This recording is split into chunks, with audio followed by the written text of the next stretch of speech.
Want to delete a video or even multiple videos from your YouTube channel? Here's the quick, simple way to do it. This is SolvePoint. If this helps, subscribe for more quick tutorials. Step 1. Open YouTube Studio. Go to the YouTube interface and click on your channel profile icon. From the menu, select YouTube Studio. Step 2.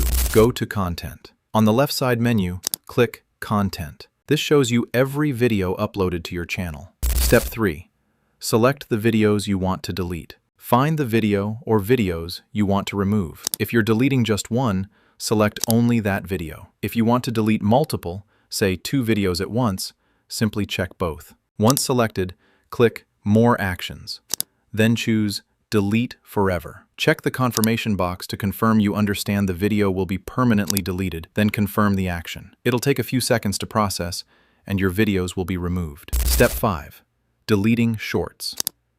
The exact same process works for Shorts too. Just select the Shorts video you want to delete and follow the same steps. And that's it. Deleting videos or Shorts from your channel takes less than a minute.